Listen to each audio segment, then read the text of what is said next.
Happy New Year. Happy freaking New Year. That's aggressive. Frickin'. How was Christmas? It was good. I know because of everything that we did with timing and extended family and everything like that, that I have that many gifts in my life.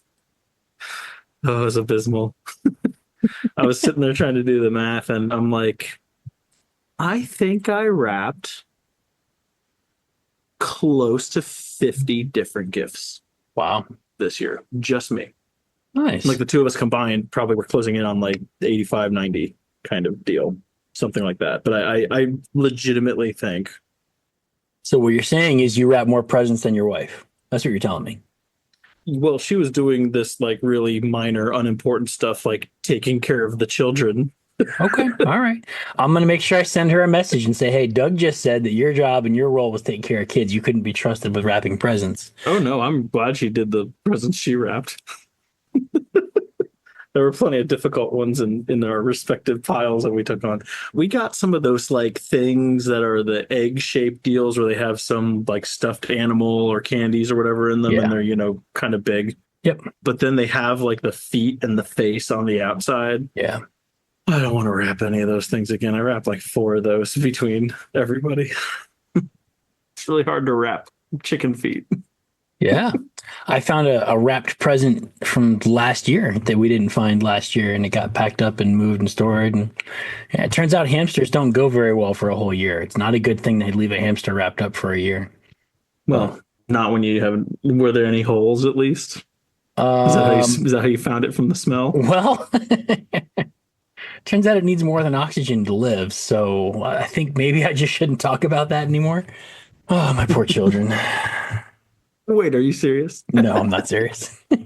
I know. Well, Can't take good. it. Glad Christmas was good. We took a break. We've been gone for a little bit. We missed you guys. We Mm-hmm. uh we It's sat out true. New Year's and Christmas, and it's now 2025. We've been doing this for a year and a half. Yes, it is. That's crazy. Yeah, well, the actual recording part, at least. Yeah, Yeah. that's true. Yeah. All right. Screw it. Stop talking holidays. We're not doing good at this. Small talk skills are apparently rusty on both our parts. I know that's what happens when you take 2 weeks off. I know, right? Honestly, I think it's because of the topic. I agree. I Yeah, we've got some heaviness tonight. I'm sitting here trying to think about that and the stuff I want to say with that. And it's hard to do small talk. You guys will understand in a hot second. You will. You will. It's so Yeah. so we had a couple things on the plate tonight. Doug sent me a really great video that perfectly executed some flaws in our current political system here in the States. And it was brilliant, and it was short and sweet and funny, and it was proof that Doug gets me. It was a great little video. And then I countered with, I just had this discussion with someone, a colleague of mine, and she brought up this court case in France that somehow I hadn't heard of. We should talk about this. And if you haven't heard the name Gisèle Pelicot, you will. And it's not an easy topic to Ugh, discuss. This is no. like honestly and legitimately made me stop and go back and listen to our Man vs. Bear episode and be like, do I need to reconsider my position on any of this? I really, after reading the details on this, I went back and played that one. It's one of very few episodes I've personally listened to more than once, and I wanted to do it, and I just wanted to make sure that I didn't need to rethink anything. So, and at the end of the day, I don't think my position changed much, but yeah. So should we start with your fun one, or do we want to jump right into the heavy? Don't know. Let's just start with the fun one. In my Go head, for it's it. going to take longer than it actually is. Okay. Okay. So the fun one, let me make sure I read this correctly. So the what we'll probably end up linking in here is missing Republican Congresswoman Kay Granger, 81, found living in dementia care retirement community. I'll just pause for a second so you understand that correctly. Yes, a sitting congressperson was found in a dementia care facility. And that's basically the story, like we were talking about right before hitting recording. There's not much more to this, really, other than that. But she was missing for 6-ish months, was missing, air quotes, for 6 months, like hadn't reported to work, no votes cast, no one's official, it seemed like, actually knew where she was. At least that was the formal report that everyone was getting when someone started asking, like, hey, where's Miss Granger? And and then she was, quote, found. She needed to be in a dementia care facility. And I mean, this is a big deal. I mean, automatically, a sitting congressperson who's supposed to be like casting votes and, power of the person, all that fun stuff, not being around. I mean, the whole, just in general, like being elected to serve your people, kind of at least ideal that we would like to see from our politicians. Except she was also heading at the time the House Appropriations Committee, which decides how all the spending happens. So she was actually supposedly heading, I mean, we can argue about this one, but maybe the most important subcommittee of Congress. Yeah. And she was just not there. And I'll let Tom speak in a second, but my very knee-jerk reaction is, first of all, obviously this is ridiculous. This should never happen in any way, shape, or form ever. There needs to be some sort of system in place. You miss like 2 sessions and your vote is, voided until you show back up or something like that. But I think what weirds me out more is that things didn't start falling apart, like literally, without her. There should be, that tells me that there's enough fingers and enough pies and enough places that things are happening, whether the appropriations committee lets it happen or not. That's my first thought, is just, I'm not painting it as, is Congress that important? I'm painting it as, this shows a lot of the extra junk that's in our congressional system, that this did not grind things to some version of a halt, at least somewhere, after a month. Yeah, I'm way more. This is a huge red flag for issues in our government. This should be the front page of every website. And the fact that I didn't know anything about it until you sent me that link is it's kind of surprising. This this is a big deal. Can you imagine just not showing up to work for 6 months and no one knowing at your office or where you're among your colleagues, no one having a clue where you are, but they're like, yeah, but I'm sure it's fine. We're just going to keep going. And they just keep working and keep doing things. And then when you're done, it's like, yeah, welcome back. Oh, by the way, we paid you the whole time you were gone. Like, it's all good. You didn't lose, we missed you. You got paid. Welcome back. Can you imagine just 6 months of not doing your job, first of all? Okay, that's the first thing that just kind of blows my mind. The next thing is, where's the concern about a missing congressperson from their peers? Like, if one of my colleagues was missing for 6 months and no one knew where he or she was, my first thought would be, are they okay? Like, what happened? Are they dead somewhere? Did they get abducted? Did they say something about the Clintons that went public? Like, are they all right? What happened? There clearly wasn't any concern among the colleagues, because if you're in Congress and you want to find someone, my guess is you have the resources to find them. So that's a problem. And then the big thing is, we as a people, I feel, have a right to know a great deal more about our elected officials. Their privacy counts as less in my mind in certain ways than a normal citizen. When you're an elected official and you're representing us and you're governing for all the people, we have certain rights to know about things in your life. And one of those things should be that you're not doing your job for 6 months and you're missing and you're in a facilitated living home because of dementia related issues. These are the kinds of things that we as voters and citizens have a right to know. So why didn't we?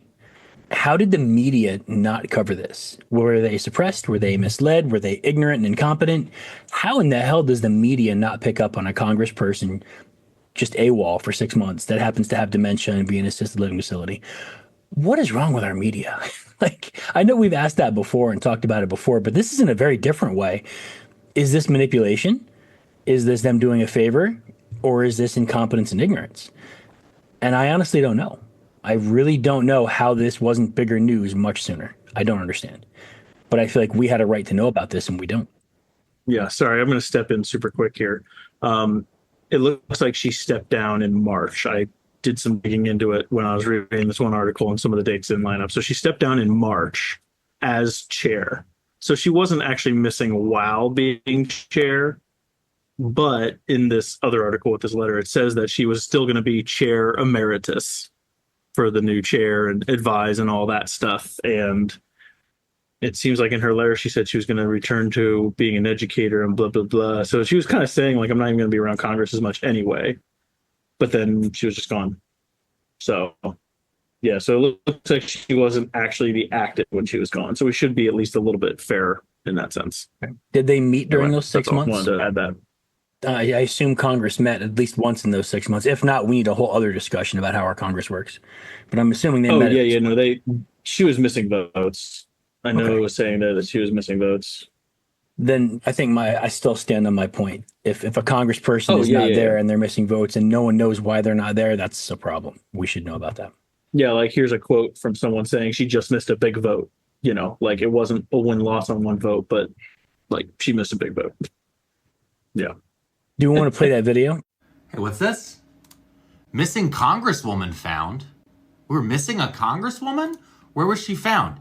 In a nursing home? Well, I mean, Congress people are old. Maybe she fell down. She needed some rehab. In the dementia unit? Okay. Okay. She's retired, right? She's a sitting congressperson? Well, maybe she wasn't that important, right? There's like 435 members of the House of Representatives. She was the chairperson of the House Appropriations Committee. Well, maybe that's not an important committee. It's the most important committee in Congress, and the House Appropriations Committee decides where all federal money is spent? Okay, but she wasn't missing for that long. She was missing for 6 months. She was paid $87,000 while she was missing for 6 months as a sitting congressperson who was in a dementia unit at a nursing home because she's the 81-year-old congresswoman from Texas named Kay Granger. What else is in the news? AOC ran for Democratic leadership and she lost to a 74-year-old man who is diagnosed with throat cancer who hid it from his own constituency. Okay, we're in hell. All right. So missing Congresswoman. That's fun. That's, not front page news or anything. We can make jokes about It's that not. one. It's not though. That's the problem. It's not anymore. I don't know. You know what the worst part about this is really for me? That I'm thinking about it. The fact that you put her in a bad mental facilities home, you didn't spend top dollar and take care of your grandma. Well, it's that I read this and I went, wow, that's really bad. And I did kind of have a little bit of a what kind of reaction. I read into it and then I went, oh, well, just another example of how worthless this is all being right now. And that's, I think, what bothers me is that I see something like this and I'm not. Younger me would have thought that something like this would have me like demonstrating in the streets, being like, you need to fix this, like power to the people, whatever. Like if anything was going to drive me to actually become a part of any grassroots change, it'd be something like this, where there's just obvious, at best, ineptitude, at worst, just milking the system literally without paying and without getting any work in at all. Like Right. You're not even faking work. You're just not there. She's not there. Yep. I mean, you bet your butt she's going to still get the pension and retirement and all that jazz too. They're not going to like take that away from her. She just got beaten out for her seat, so at least her local district was like, "Yes, screw this, no one else." But I think that's what bothers me is that I'm like, oh well, look, they're being annoying again. The fact that this has become commonplace enough that we're like jaded about it, like that we're not incensed and we're not angry, is actually like the worst part about the whole thing. Yeah. I mean, it kind of shows the system's winning, that they're achieving their purpose and they're beating the fight out of the people, And I hate to sound like that guy, but I'm going to be that guy. I think that's a big part of the system. I think beating the fight out of the people is a big part of what's going on. See, okay, here's my thing though. I also want to sit there and say, like, if I was to design a system, one of the things that I would want to design is that it is not imperative that a certain individual be present to make it run.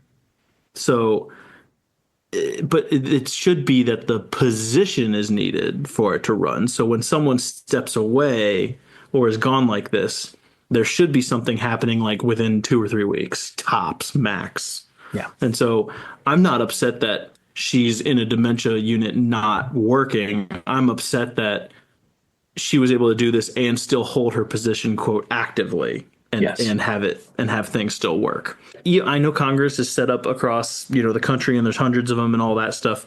But if Congress people are literally only a vote and nothing else, to where, they can be gone like this and have it not impact anything, then that seat needs that you need to find a way to make that seat more important.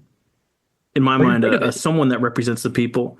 Well, right, and that's kind of it. Like, do we need this many hundreds of Congress men and women if their only job is to show up and make a vote? Really? Like, I want to say yes, because you need the representation and you can't have it be, that was the point, is that it's not even the size of the Senate. It's bigger than that. But at the same time, we've just shown that a vote can literally not matter and not be needed for And things to see, still run. So yeah, a regular business would say, we don't need you to keep running. Bye yeah. bye. So that's all. See, for me, it's more of we the people elected these people to represent us and to act in our interests, and that person's not doing that. If they're not there, they're not doing what we chose them for. We elected you with a very singular purpose, and if you're just taking 6 months off and no one knows about it, then you're not doing what you were elected for. You're not doing the job that people came together and agreed in majority that you were the person for. You're not doing it, and that's kind of the crux of my issue here. Yeah. Yeah. Well, on the plus side, if you've been looking to kidnap a lesser known congressperson, you have a couple months before anyone notices. You know what? I guess Which there's is always a also silver bad. lining, right? That is also bad. Oh man, we're gonna gain some more CIA followers. I think this is gonna be great. Some No. FBI, some feds. This is gonna be good. Honestly, I need more than four. I understand why DraftKings had four people for VIP status. I just need more attention. Personally, I hope I become so jaded on this where, like, after saying something like that, I suddenly sit up straight and go, "This is not the official opinion of Two Dads Talking podcast. Do not kidnap your Congress people." That'll be the next one. We should write that It's one like up. Yep. it's like a bumper sticker. Do not. Do not No, kidnap your bad. congressman or woman. No. Okay. Let's move on. You know the drill. This is bad. Twist it into your family. Stay with your family. Vote for them. Run for office and make a change. Damn it! Someone who can get elected, make a difference. And who will actually show up. Yeah, someone who will actually be there. If your new friend is talking about kidnapping a congressperson, they're probably FBI. Especially if they have the tools and the know-how. Right. Yep. Oh, great. All right, let's do yours. Now that Now we're that we've done our laughing, lighthearted conversation. let's just bring it back down, way down. All right, so I do apologize in advance for this one. We like to have fun on the cast. Both Doug and I like to laugh and we like to joke. And the next topic is it's a current event and it's meaningful and it's significant. But I honestly don't think I can make myself tell a joke about it. It's not one of those. So if you are following international news right now, you will be probably aware of a woman named Gisèle Pelicot in France. And Gisèle, 72-year-old woman, she's been married for 50 years to her husband, Dominique. It turns out that for at least 10 years, 9 years at least that we have hard evidence for, obviously we presume it's been going on a little bit longer, he has been drugging her and tranquilizing her to the point of complete unconsciousness and allowing other men to rape her. Not just allowing, but actually facilitating and setting up this scenario where he's meeting men online in an internet forum called Without Her Knowledge, and he's arranging for people to travel to his house. He's telling them where to park, what to smell like, how to dress so as not to get noticed. And he's literally bringing her desserts and ice creams and foods and drugging it with lorazepam and drugging her to a point where she is passed out unconscious. And then he sets her up in a bed and escorts this gentleman in and says, "Yep, have at my wife. As long as I can record it, you're good to go." And that on its surface is already sort of awful enough. But when you get into the numbers of the situation, it turns absolutely blood-curdling and horrific. Like I said, there's at least 9 years of evidence that they recovered from his computer and his cell phone of him recording these animals. So it's been happening for 9 years that we know of for a fact. And the number of men who just stood trial for this was 51. He was one of them. I believe 47 of them were found guilty of rape. 2 were found guilty of sexual assault. This article says one was acquitted of his charges. Another was charged with like a lower sexual assault charge, I think, because he was claiming that he was told it was consensual or some sort of kink or something like that. But it's 51 guilty verdicts, including the ex-husband, now ex-husband. The word consensual is going to be a very important part of this, by the way. 51 people. Yep. And they admitted 51. Yep. They went on record and said that there were more, but they weren't ready to bring the evidence to case for them yet. There's still one in Morocco who's fleeting them. They do have evidence for, and they have other individuals that they're still working on making sure they build their case for. So there are going to be more people that are tried for this. As it stands right now, 51 people, as Doug said, were tried. And this man, there's really no way to put it that can highlight how awful it is. For 10 years, this 72-year-old man, well, I'm sorry, he's 72 or 73 now. She is 72. For 10 years, he drugged her to the point of being asleep and just brought people in to rape her. And then when she was coming up positive with STDs that were affecting her health, her mental health, her physical health, he blamed her and accused her of infidelity and emotionally abused her. And she went to the doctor wondering what was going on and how this could happen, never once thinking that it could have been her husband, this sweet man she's been married to for 50 years, with whom they've had children and grandchildren. She never once suspected him. And he had such control over her that he had her believing somehow it was all her fault, that she was just falling apart physically, that she was dealing with dementia, memory loss. And it turns out that it was all induced by him. To make matters worse, in court, there were pictures of his daughter-in-law, who was pregnant at the time, completely naked. He set up cameras in the bathroom to get naked pictures of his pregnant daughter-in-law. He had pictures of his 15-year-old. She was his daughter at the time, I think. Maybe it was granddaughter, but 15-year-old daughter or granddaughter. They found pictures of her naked and passed out on his phone and his computer. And she accused him in court of drugging her, and he denied it. But she accused it and demanded that he own up to it, and he didn't. But he did have naked pictures of her on his computer. He only got caught. This is sort of a Ted Bundy fluke. Thank God something crazy happened and he got caught. He only got caught because he was such an uncontrollable pervert that he was in, I forget where, but essentially, I believe it was like a French strip mall. Oh, supermarket. There you go. And he was with his cell phone taking video and pictures of women up their skirts, just literally holding his phone down and being a complete perv and snapping pictures and video footage up their skirts. And some security guy there caught him, observed him and witnessed him and put a stop to it and called police. And when the police checked the phone to verify and corroborate what the security officer had told them, they found other more horrific videos right there on the phone. And that was what kickstarted the whole investigation. Had that not happened, this would still probably be happening. I don't see a world in which he stops doing this of his own volition, since he's still doing it at 70 years old. So this would probably still be ongoing if that hadn't happened.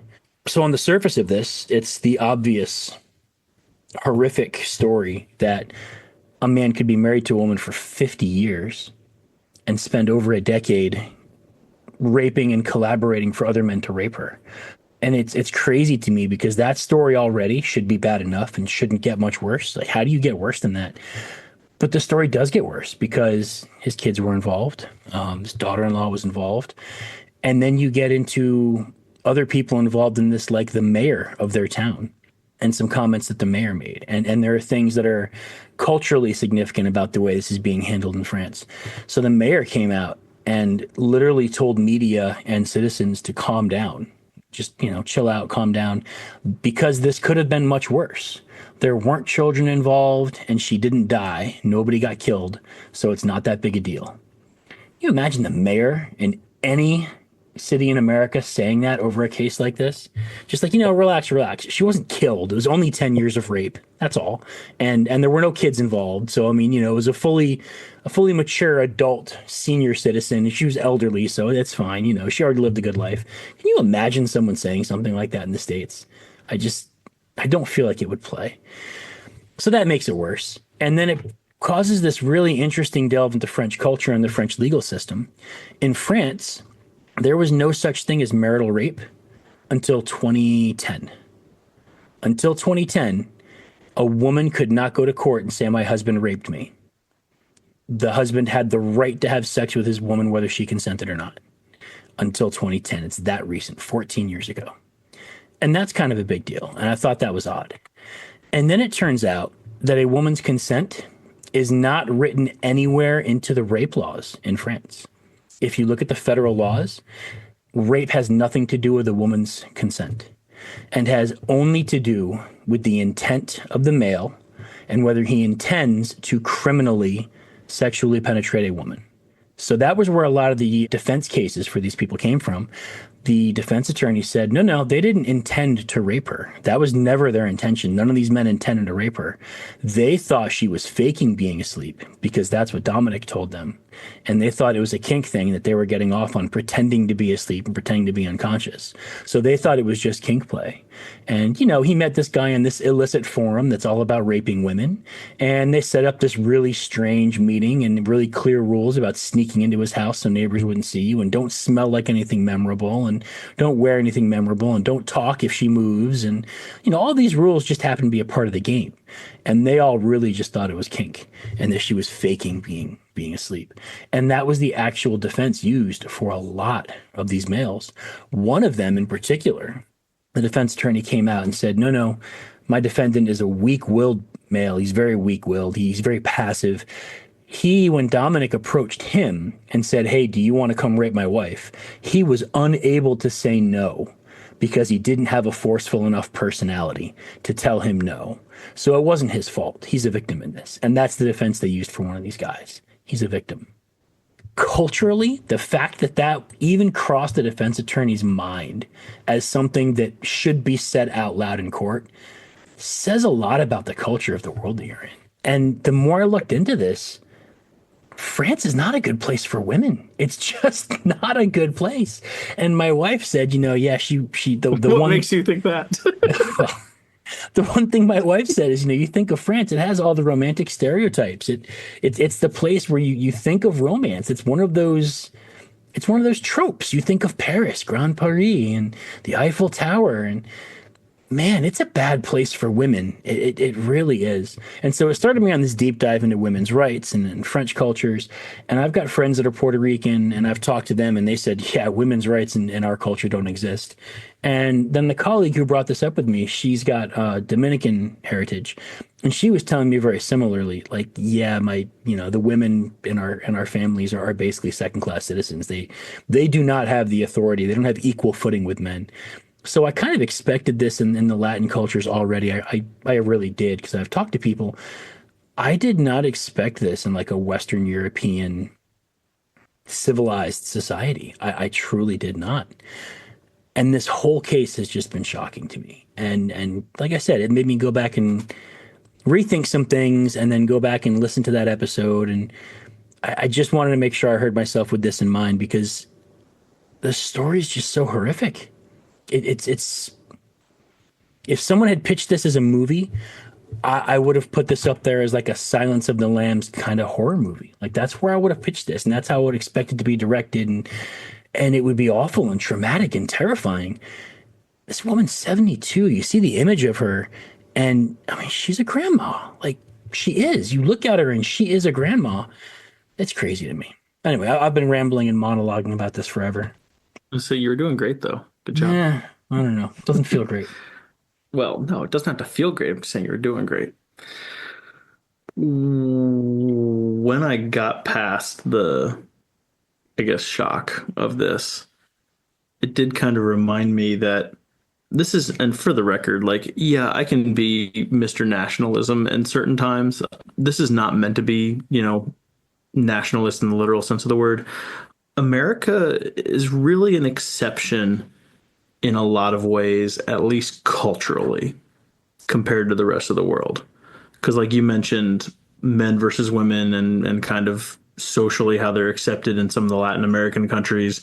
I mean, there's a lot of Eastern countries too where this is the case also. And yes, France is in the first world country kind of spot, but even culturally, there's still, I mean, India's horrific for some of this stuff too. Culturally, there's still a lot of where you were born in or born to, where you were born from, what kind of job you're doing. I mean, even that still leaks through in places like France and Italy and a lot of that. So it is a little bit surprising that like 2010 for France for rights like this for women, but it's not really that surprising when you think about how long it takes for things to be officially changed in any country, anywhere, no matter what their setup is. I mean, a perfect example is even here in the States. Most states and most localities still have laws on the books that are technically active that make marriage infidelity illegal. Like if you cheat on a spouse, you could get arrested in most places in the US, and it never happens anymore because culturally that's not a big deal. But if something finally passed because of some big bad thing like this, you'd be like, how was this not on the laws until now? This is ridiculous. Look at this backwards state, not having this done in like the 70s or 60s or whatever when feminism became a big thing. That's just how it is. That's just the cultures change and most people just keep on functioning. They don't do the extra work. But that was, again, I'm just kind of doing my stream of consciousness on this. First, holy shit, what the fuck is this? Second, well, kind of like you said, could you imagine a mayor in the US saying something like this guy did? Of course you couldn't, because that would be a way to, first of all, definitely lose your next election here, which is the main reason why the mayor wouldn't say it here anywhere. Yeah. Second of all, with the way some people are here, that's a good way to get yourself offed real quick if you're a local politician here. So that's why you wouldn't imagine it here, just because the cultures are wildly different. But thirdly, I think it was, you were talking about the couple that they're still going after. 72 different abusers, but they couldn't identify all of them, is what this article says. That's probably a little bit of the trying to catch a couple of the stragglers, but that's more than 50 for sure that we know. And yeah, in one sense, I have plenty to say about this, but in another sense, I have nothing more to say about this. I think I will tell you something that happened to me going through this issue, though, which was a little bit surprising to me. This is going to sound like old me was kind of insensitive, and I promise I wasn't. But for her to sit through a trial with all of this, this was the first time that it really, truly hit me of how, I guess, courageous it was for her to do this. You hear it before, in other cases like, oh, you don't want to, I get that you don't want to go to a trial for a crime against you and face your accuser per se, because, it's reliving the trauma and it's kind of putting your very personal business on blast to the point where, your literal violation against the law is being turned over by everybody. And you have to kind of sit there and watch it and, in a way, not defend yourself, not offer your 2 cents. In the past, I've always been of the opinion of, yeah, I'm not saying it doesn't suck, but if you're all about doing the right thing, that's like part of the gig. Like, yes, this happened to you. Yes, this sucks. But if our goal as a society is to put the bad people behind bars, then our duty as citizens of said society is that sometimes you draw that straw of, yeah, you got to go through the shit and make sure it gets done. Like I said, I'm not trying to be insensitive. I don't think of it insensitively. I just mean that, like, you got to kind of buck up and be a little bit stronger than you think you could be to do that. Like, that's your role in society, whether you actually perform it or not. But this case, I think it was just like, man, 50? Like, at what point do you sit there being like, yeah, I've had enough? Like Seinfeld in the theater, like, I'm leaving. Like, I can't, like, 10? And you're sitting there thinking, I got to watch 40 more videos of my husband doing this to me and then listen to more talking about it. Like, you're like, oh, we're only 20% done. Not feeling so hot anymore. Like, that's amazing that there's some serious willpower to be sitting there through whatever amount of this she had to do, just knowing the numbers behind it. That was and to further those numbers particularly impressive. Yeah. To further the numbers and just kind of clarify the kind of courage she had to have to do this, to waive her anonymity and become a face waved publicly for this. You can't understand enough. I think you used the word courageous, and it was We're exactly talking the right about her word. here Yeah.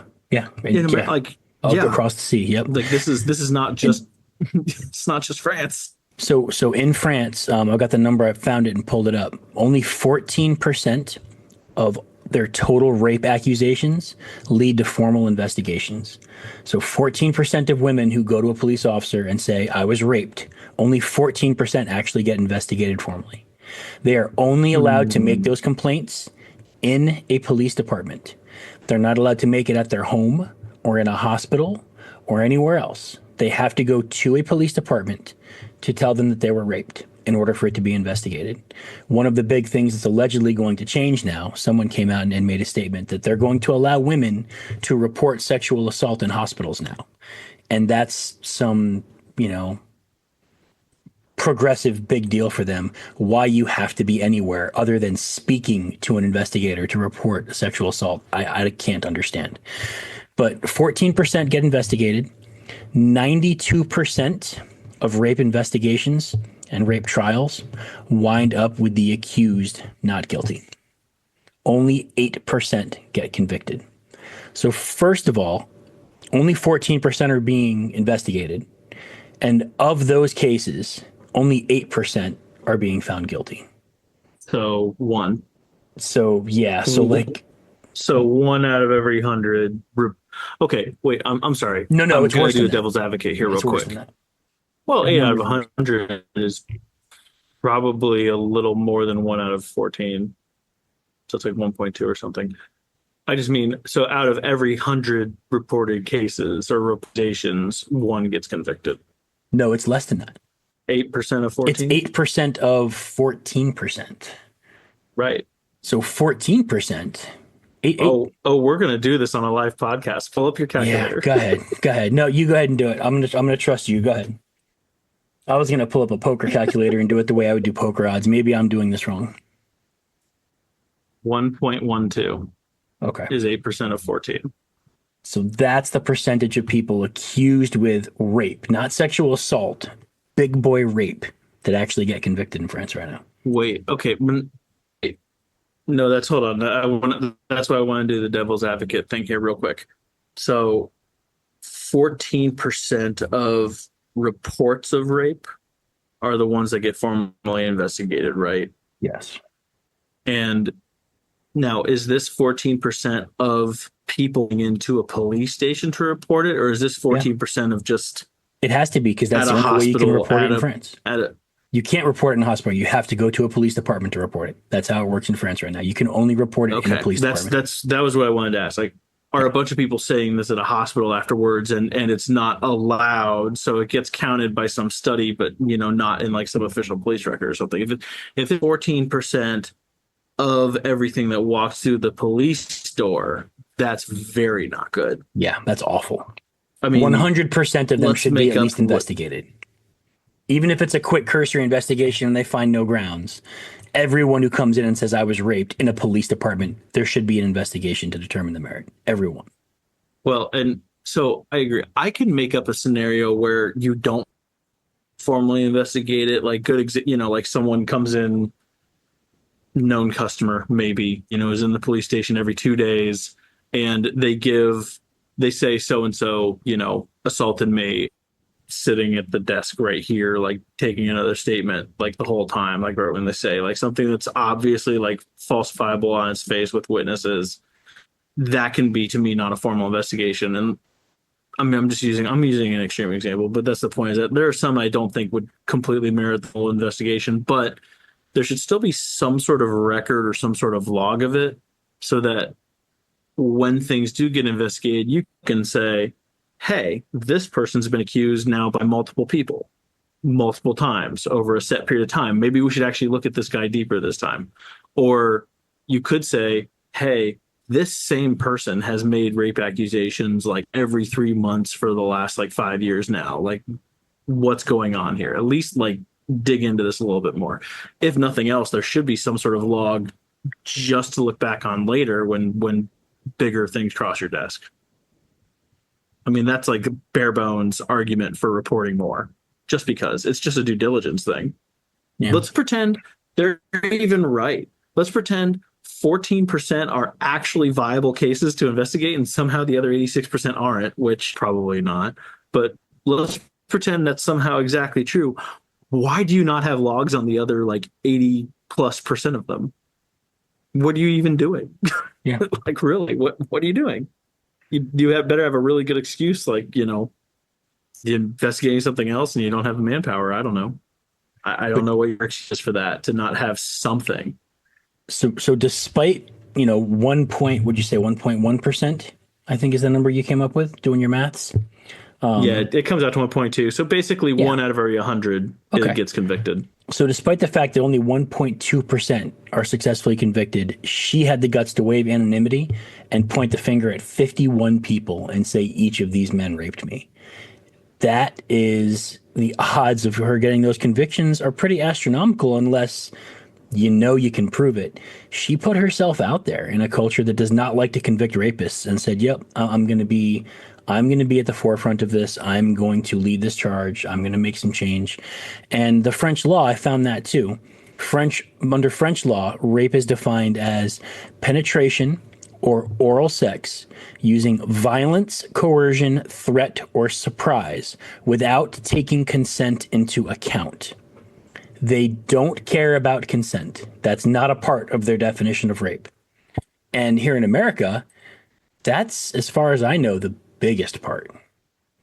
I don't think there's a bigger part of our definition of what is a rape than consent. So yeah, she did that despite these really overwhelming odds of getting a conviction. And she took 51 people to court, and there are going to be more of them. And she held her ground, and she dealt with defense attorneys trying to humiliate her in court, trying to make these people who raped her look like victims. They said that she was a cohort in this. They tried to say that she wanted this, that she was a drug addict and an alcoholic, and that she was a part of this game she was playing with her husband, that this was just something she was in on the whole way. They embarrassed the hell out of this woman publicly for months. And she said, no, this needs to change and the story needs to be heard. So she stuck with it. And I think the word Doug used was courageous. And I agree.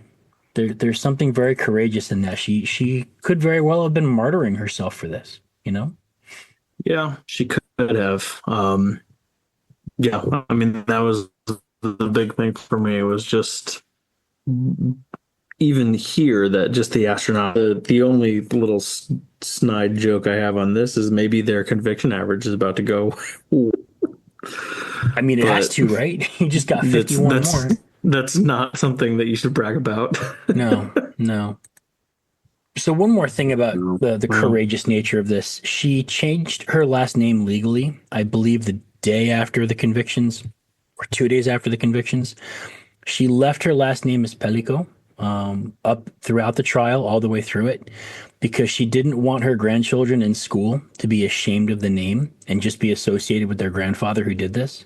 They wanted her grandchildren to be able to say, no, Pelicot is the name of my grandmother who's fighting the system, who's making changes, who's standing up for women everywhere. So she kept the last name long enough for the trial and the sentencing so that her grandkids wouldn't be shamed in school, and they could sort of pin that last name to something good in the face of this really awful and terrible circumstance. She did change her last name afterward, but she said she kept it long enough so her kids would have something to be proud of, so that their last name wouldn't be forever marred in their names. And that's just, that's an interesting thing that she thought of them and thought of it that way. I took that as sort of a light in the darkness, and I really liked that. That was a really interesting stance. The idealist and the romanticist in me really, really liked that. Yeah, in one sense, that's sort of not surprising to me, though. Like, someone who has the proverbial cojones to go through this themselves would kind of have, like, no, it's in some ways it's not about them, because if it is all about them, they wouldn't be putting themselves in that, at least immediately, like, spur of the moment kind of thing. They would not put themselves through that. Yeah. The other thing too that I thought that I in your original kind of discussion about it that struck me was I thought about the same thing too. I thought, how I don't want to say coincidental. Like you said, it was kind of like Ted Bundy style. Like he's taking photos up women's skirts, and that's how they quote caught him or caught on to him. And to normal, rational people, you sit there and you think, wow, what a coincidence. Man, like, I guess good thing he couldn't control himself because that's what unearthed the rest of this. But of course he couldn't control himself. He was doing this. This is not someone who does stuff like this is not going to stop at just inviting people in to do his passed out wife. Of course he's going to do other shit because he's a weirdo. Yeah. Someone who is able to do this and sleep at night and continue to do it and think that it's like, obviously worth their time. Of course they're going to have other stuff. Of course they are. They're not just going to stop at this. They're going to, if nothing else, they're going to sit there and think, oh, if I can get away with this, of course I can get away with the other stuff. Anything I want. Yeah. There's probably more this guy has done that we have no clue about because he got away with that too. There not just other people, not just other people with his wife. I just mean like, what did he steal? Who did he beat up? Like what, anything, like just you name it. He could have done it. He could be one of those dudes where it was just all hubris, all arrogance. Yeah, no, I'm sure this is just the tip of the iceberg. There's no way this is the whole story. There's no one does something like this, something this heinous and this awful, and that's all there is to it. Like that's not conceivable to me. That this could just be all there is to it here. There's no way. Yeah. And there's another part of me that's kind of, I think the point I'm trying to get around to saying is like amazing that he got this far. That's why it's noteworthy is that he had enough restraint and or luck and or planning or whatever to get numbers this high against her. Some guy does this 10 times, 15 times and slips up because one of those 10 or 15 talked or told one of their buddies who said you should check this out, and that word of mouth like that. I think that's why this is so noteworthy. He should have gotten caught sooner, really. In like most other cases, would have been caught sooner and wouldn't have gotten the same attention and or would have been resolved some other ways. I don't know. That was actually part of the thing I wanted to talk about. That's yeah, the town that they live in. I think the name of the city was Mazan. I think it's a population 6,000 town, so it's not a big town. In a population 6,000 people town, how does someone not know this is happening? That's not a lot of people. Yeah, like where do they live in a country home? Because you feel like some neighbors across the street would be like, well, there's a different car there every 3 days. I saw a video of the parking lot that was 350 yards from their house that he would have people park in and walk over. And it looks like they were living in it wasn't out in the country. They were living in the middle of it.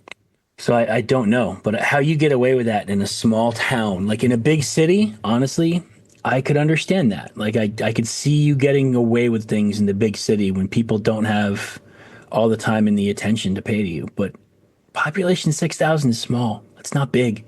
There's probably one high school in that town, There's got to be one. There's got to be. It's probably a high school, middle school combination. Like my hometown was population like 35,000 when the tourists weren't here. In the summer, it went up to like 75. But for the normal year, my hometown growing up was like 35,000, and we only had one high school. So this is a tiny town.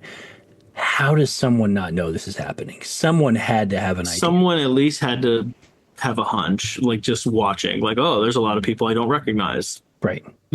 This area or this time or whatever. I mean, that's more realistic, though. You combine people not wanting to cause trouble, people not wanting to think badly of others. I asked them and they said, oh, it's just part of my business. Like I have a lot of sales and I meet a lot of consultants for stuff. And sometimes it's just easier for them to come by and work with me here or whatever. I don't know. You can make up. I mean, like my father was one of those guys where when he wants to do business, he wants to meet you in person. Plain and simple. He'll drive like 6 hours just to meet you in person because, he's that kind of guy. I don't know. You can make stuff up and people will hold on to that because they don't want to think worse because in a way they think it reflects on them. But still, it's there had to be more than one person where it was like, oh, maybe I could have said something sooner, Yeah, kind of thing. There has to be more than one person like that here. that was one of the big things I took away is that someone had to know something and someone should have said something sooner. And it didn't happen. One more element to the awful here. Yeah. I don't want to say the word accomplice, but maybe there's even an enabler involved here or something too. Someone who's like doing some tracks covering Yeah. and kind of does the whole like, I'm not going down with you, Well, but I mean, I'll kind of help you do it, you know? just the doctor that was prescribing him this lorazepam for 10 years. Right. I mean, that to me seems shady. Now, my opinion of doctors has always been kind of funny. It's come down since COVID, by the way. But you know, what do they call the guy who finished last in med school? Doctor. Doctor. Yeah. So that's easy. So on a lighter note, my daughter had to Oh, go to the good. doctor today. Thank God, right? About time. Woo! My wife had to take my daughter to the doctor today. She's my daughter's been having some pain in her hip, and we don't know why. So we needed an X-ray and we needed some things. And my daughter is not letting my wife like poke and prod and do the doctor thing. Mommy is a DPT. She's a doctor of physical therapy. So mommy knows this stuff. This is right in her wheelhouse. And my oldest is not letting mommy poke and prod, but she let mommy take her to the other doctor today. So they went to the doctor. And the doctor is like, okay, I'm gonna check here, here, here. And she's poking around the hip and she's doing her thing. And she says to my daughter, who do you think is better at this, me or your mommy? And she goes, you. She goes, no, your mom knows way more about this than I do. And my daughter still will not hear it and like will not let mommy do the doctor thing. And it kind of cracks me up.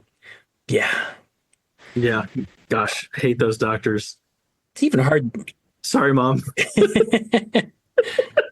It's hard to take That's- this any light direction after that. It really is. No, I'm sort of, let me put it this way. I'm sort of on your daughter's side with this one because having grown up with a mother who's a doctor, sometimes it's really annoying.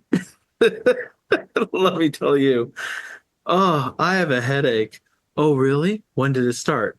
I just wanted to tell you that I have a headache. That's all. But last night, okay, where is it? In my head. I don't like, like In my head. yeah, like, well, this is something that stood out. I remember this very specifically because of how weird it was. My sister was feeling sick, and my mother heard the symptoms, like, oh, it's this, oh, it's this. And she goes, can I do something? And I happened to be standing there at the door for whatever. I was talking to my sister for something. And sure. My mom walks in, and for those of you who can't see, I'm holding up my like my tricep, basically, like the backside of my arm. And she comes up to my sister and she goes like this. And she pinches the tricep like right at the base, like right in the smack middle of the arm. And she goes, did that hurt? And my sister, with the most confused look on her face, goes, no. Because it was like headache and stomach ache. And she's pinching like the tricep. And my mom goes, okay, good. And just starts walking out of the room. And right as she crosses the threshold, I'm like, wait, mom, what the hell was that? Like, we were Yeah. teenagers. I'm like, the hell? What? No, you do not get to just walk away. We are your children. You'll tell us why you just did some meaningless thing. And she goes, oh, there's some whatever disease that is making a comeback. It's only in like point whatever 0% of cases of something, but I just want to make sure it wasn't that. And that's some like very oddly specific symptom of like you have tenderness in your tricep. And she's like, so you're good. And just walks away like my daughter's not going to die. And we were just like, what the All hell right. just happened? Yeah. It's interesting though. I can, where I really commiserate with your daughter is that when my mother didn't know something as well, you know, she had access to everybody. Hey, can you see my son? Sure, why not? Nepotism wins again. I get to see like the best person in a major metro area for whatever. Yeah.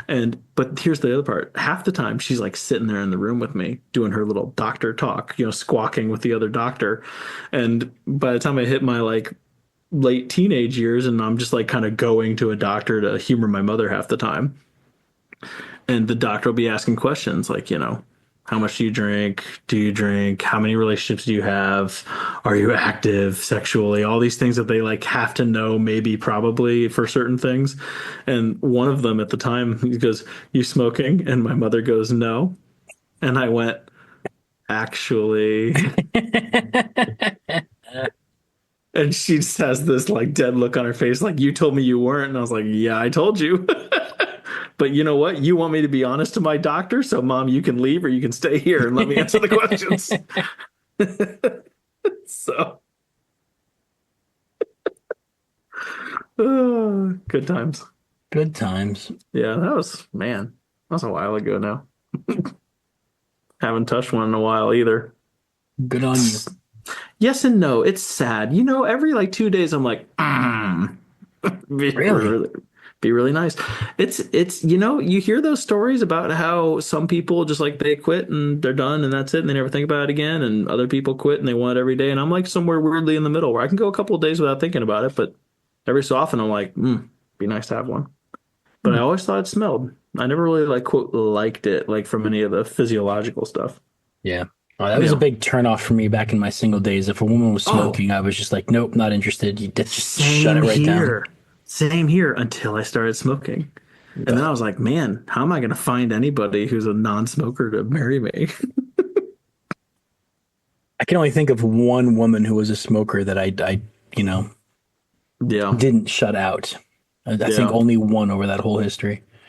No interest. Well, you start waiting tables at a restaurant when the only way to get a break is to smoke. You learn how to smoke a little bit. I guess, yeah. Yeah. I guess. Yeah. Yeah, what a downer we are tonight. Anyway, rape is bad. Yeah, rape is bad. Don't rape. You want to wrap this into the family, the dad setting? Don't facilitate other people. Don't enable this sort of thing. If you see something or you know something or you suspect something, please say something. To be honest, if we have to say half of this out loud, you need help. Yeah, we shouldn't have to coach this out of you. That's true. I would like to think most of our listeners, there's nothing new in what we're saying here. I would like to think that. Although, honestly, like in talking to my wife about this, so she can't, there's not much she can say about her patients. She does a lot of pelvic floor stuff, and because of HIPAA, there's not much she can say. I never get to know who's who. But she did tell me that, almost daily she sees a patient with a history of sexual assault or someone who deals with this on the regular. And it's just much more common and prevalent even in our culture than I think I realized. Like I knew it wasn't a super unnatural thing. I'm sorry. I knew it wasn't a super uncommon thing, but the banality of this whole thing is the thing that shocks me most. And then hearing my wife talk about it and just like, oh yeah, like literally every day I talk to people who are dealing with something like this. And they can tell because the physicality of it, they can tell physiologically.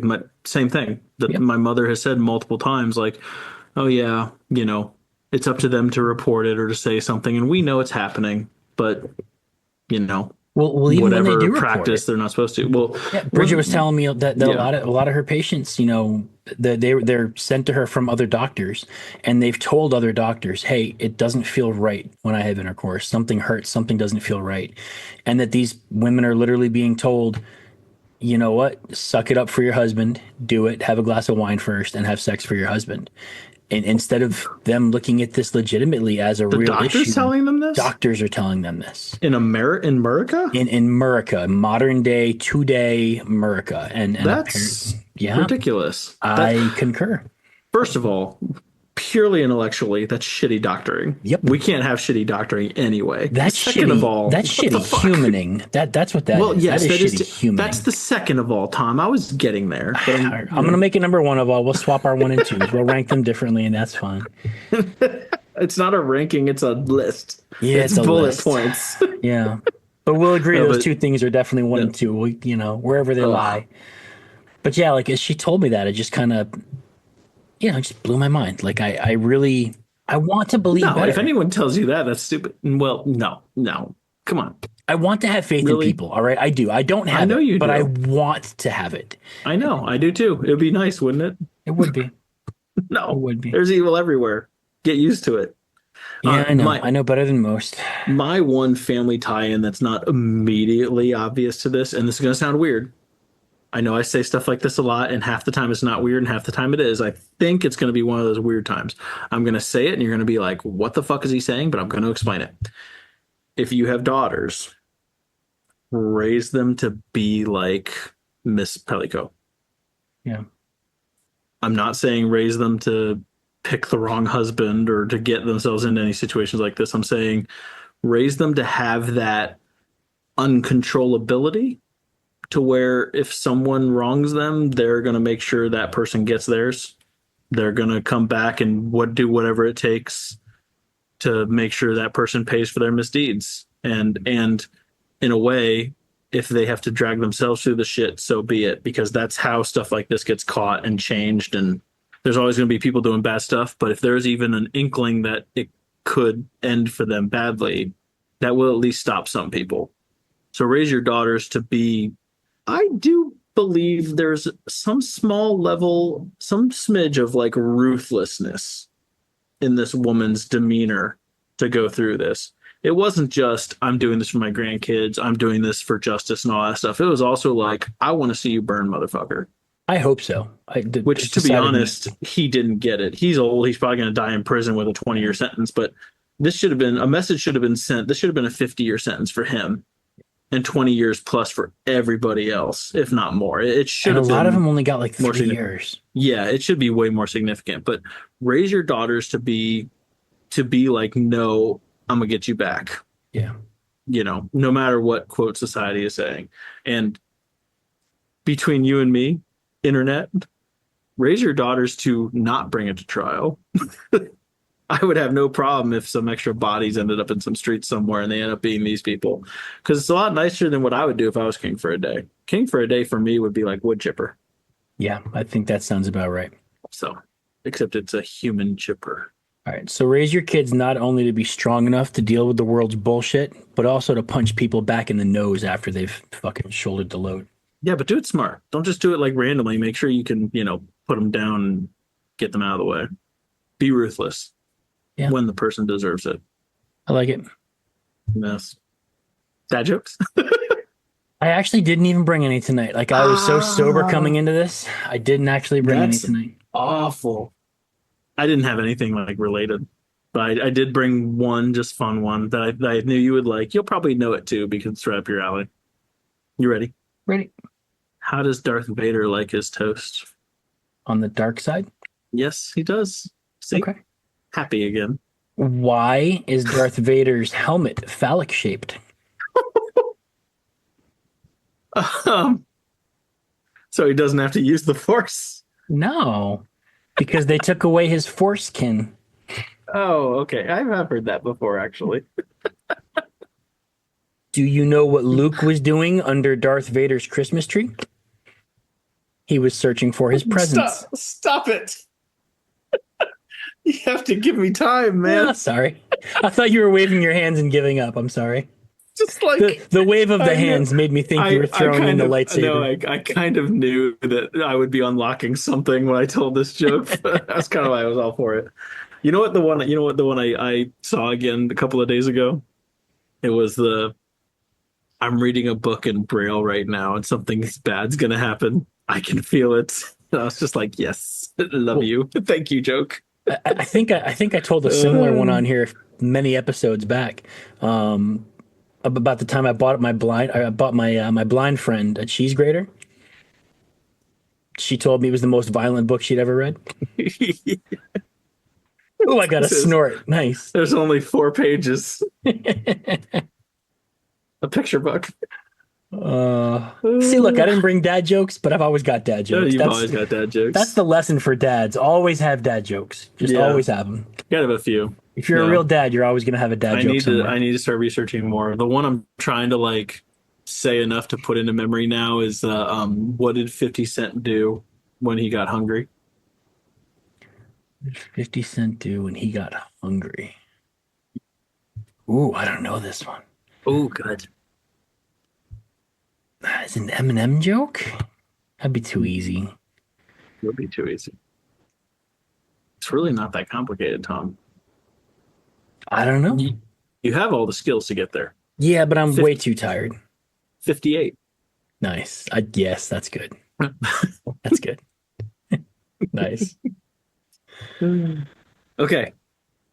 Don't do bad things to your wife. Yeah, I'm on board with that. Yep. In. Yep. You know what? I'm going to go a little further. Do something nice for your wife this week. If you are lucky enough to have a woman in your life who puts up with your daily shit, do something nice for her this week. That's what I'm going to say. I'll go that one step further. Yes. And you should Okay. also not do bad things to her. Like, don't think that doing something nice makes up for, like, I'm going to do what Tom said instead of Doug. I'm going to buy her flowers and then drug her and invite the football team over. That's not what I'm saying. Be, hey, do this both. Is not Miami. Chill. Right. Either one, Roethlisberger or. Yeah. Have I told my Ranger Barrack story on here? I feel like I probably have. I don't know. I just came up with this great idea for Patreon, though. It could be like bad advice from Doug, and it'll be like blatantly obvious things. Don't murder. You're welcome. No, we can do better than that. Yes, we can. That's why I'm helping you. No, you did not tell me. Yeah, I don't think that's one to tell here on the cast. It's horribly related to this, but maybe that's not one I tell because I'm already in a super down mood, and that might ruin me. Yeah, no, we're not gonna pass. We're gonna pass on that one. We're gonna pass on that. Cool. Just like bring something up, then don't talk about it because everybody fucking loves that. We'll talk about Rangerettes another time. When I can do it in a lighthearted fashion, we'll talk about Rangerettes. I'm not going to do it. Is it right like Tourette's guy, but from a Ranger? No, it's okay. disgusting and awful, and yeah, it's not good. We should not do that on this. No. How dare you bring this up? Yeah, I'm sorry. I told the story about when we caught the child pornography guy in Newport News by accident, right? Did I tell that one? I got a letter from the FBI for that one. When I was a regular police officer, the FBI wrote me a nice little letter. I know for sure that you've told me about this. I don't know if it's 100% been on the cast. Podcast.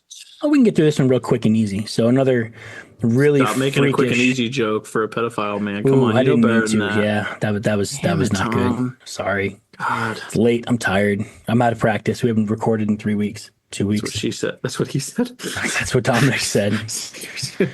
See, I needed to turn my dark humor off for this. I had the Hogwarts joke all ready to go, and I can't do it. I can't do it. We're here instead. So for the very brief year that I was on day shift as a police officer in Newport News, I only did 1 year total as a day shift officer because it bored me to death. And midnights was kind of where I lived. But on my 1 year on day shift, we had a welfare check for a gentleman. He was a homeless guy, but he was staying in a really cheap motel, and he had a room there that he'd had for, I don't know, like a couple of weeks. So he'd been there a little while.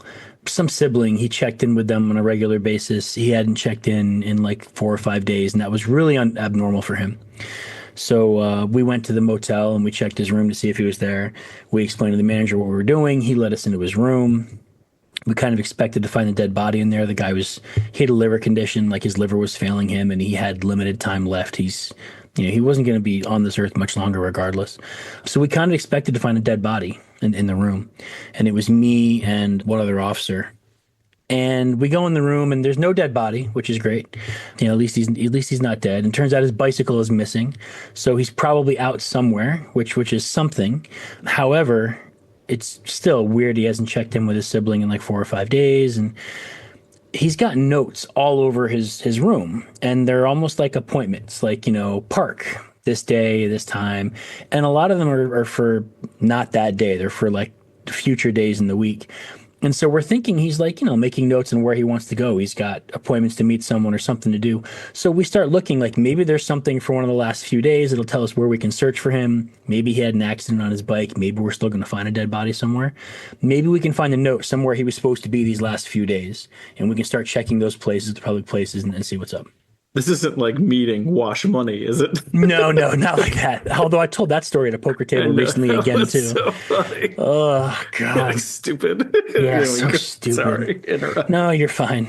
So we're looking through these like piles of notes that he's got scattered all across the room, and we're looking for anything we can find that gives us an indication of where he is, like something that will help us find this guy, so we can tell his sibling we did what we could and we have an idea or we don't. And as I'm riffling through stuff on top of this nightstand next to his bed, he had one of those powdered coffee creamer containers, like Coffee Mate, but the powdered version, not the liquid one. I kind of bumped that as I'm moving things around, and it rattled. Well, powdered coffee creamer doesn't rattle. So I'm like, that's kind of weird.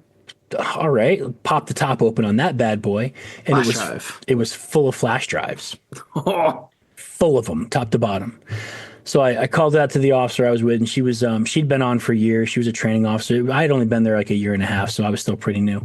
But I called her over and said, I think we need to stop. I found something that maybe we shouldn't be looking at. And she goes, "Yep, we need to get out of the room right now. We need to call this in." Turns out he had a history. He was a convicted felon, and it was child pornography and sexual assault on children is what he had been previously jailed for. And he was not allowed to own a computer. He was not allowed to own any electronic media devices. He was not allowed to own a whole list of things. So that in alone was violation of his probation. So we had to get out of his room. We couldn't search anymore. We couldn't look anymore. Now it had become a criminal scene. And it happened accidentally, honest to God, just good faith trying to find a clue as to his whereabouts. But as soon as we realized we had something criminal, we had to stop searching and exit the room and go get a proper search warrant. So we literally stood outside his door and did the paperwork and went and got a search warrant, got the search warrant signed, got it executed, searched the room. The guy had like 400 bottles of honey in his room, tucked away in drawers. And honey is an indicator of opioid abusers. When they're going through withdrawals from heroin or whatever, they literally just like lace their gums with honey and drink a bottle of honey at a time. Like it's something that helps them deal with their opioid crash. But we also found a laptop computer and like 5 more boxes full of hard drives and a bunch of other things that were media device storages. He got picked up. They found him. The FBI picked up the case. It turned out to be the largest child pornography arrest in the history of Newport News. The feds took it and tried it, and he spent the rest of his life in jail. He had something like 120,000 images. The reason we couldn't find him is he was riding his bike along. There was some volleyball tournament, girls' middle school or high school volleyball. He was riding his bike out to these volleyball tournaments and these softball tournaments, and with a zoom-in camera trying to get pictures of girls' areas and places that he could then do something with and edit. He was stalking girls. He was doing really awful things out on his bike. And we literally found him because we bumped a coffee creamer container, and it rattled. Like that's why he got caught. But he was stalking high school girls, and there was one in particular he had a lot of pictures of, and he was at her volleyball tournament. And we think we got him before something awful happened. So that's my lucky story of, chance stepping in and helping us to eliminate someone. Doug has dropped off the call. His internet was kind of tough the whole time, and he just disappeared. So I don't know if he's restarting and resetting or if something came up he has to deal with. But I will say, tonight was our first night recording in a couple weeks, and it's a very different kind of atmosphere. Sorry to everybody who likes it a little more lighthearted. Doug and I also prefer it to be lighthearted. But this was a really important topic, and a colleague brought it up to my attention, and I couldn't not look into it. And then when I decided to look into it, we couldn't not talk about it. So yeah, sorry to bring you guys something heavy today. Really sorry about that. But at the same time, the heavy topics need to be talked about too. Be a part of change if you can. Raise your kids to be strong enough, like Doug said, that they're going to fight back when stuff like this happens. They're not just going to be victimized and take it on the chin. Raise your sons and your daughters to be better than this. I think that's the dad takeaway. Raise your kids to be better so that they can contribute to a change, but also raise them to be strong enough that if the change doesn't happen quickly, that they can fight back and that they're not just going to be victims without getting their payback. Yeah, I guess that's as well as I can say it. Doug's back. His video looks clear. Sign us off, big fella. if I can. I reset everything today, so I'm going to need to look into this a little bit more and see what the hell's going on, because things have been fine for the last couple of months until the last few weeks. Yeah. I don't know. Talk nice to your neighbors about us, and then talk nice about your neighbors to us after you've told your neighbors about us. Maybe not about this episode. Don't point them toward this episode. Yeah.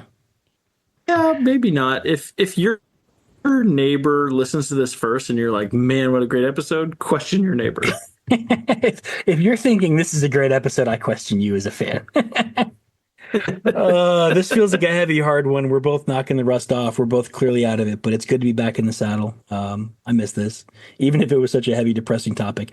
Next week, we will do something lighter and more fun. I'm going to pledge that now. We'll do something much more lighthearted. But thank you guys. Thank you to our patrons. We appreciate you guys. I sent out a couple of 1-month passes to people to give them a taste of what was on Patreon. I know at least 2 people took advantage of it and seemed to like it. One of them shared my XXX Christmas jokes with her mother, and apparently that was quite an interesting experience. Thank you for that. I appreciate it. No, thank you guys. Thanks for being a part of Two Dads Talking. Happy New Year. We appreciate you. Charles, hope that rye is good. I got Charles a bottle for being our longtime supporter. I got him a special bottle of rye. Yeah, thank you guys. We appreciate you. He deserves it. He does. He absolutely does. Join our Patreon. Get Christmas presents. Thanks for listening. Talk nice to your neighbors about it. Elsa and Anna in this house only. I have no idea how to take that or even make a joke out of it. Yeah. You don't have to. And then it's Rapunzel, and then we'll see what's going on next. Thank you guys. We love you. Thanks for listening. Be good to your wives. Because they're being good to you. Yes. Later. Bye-bye.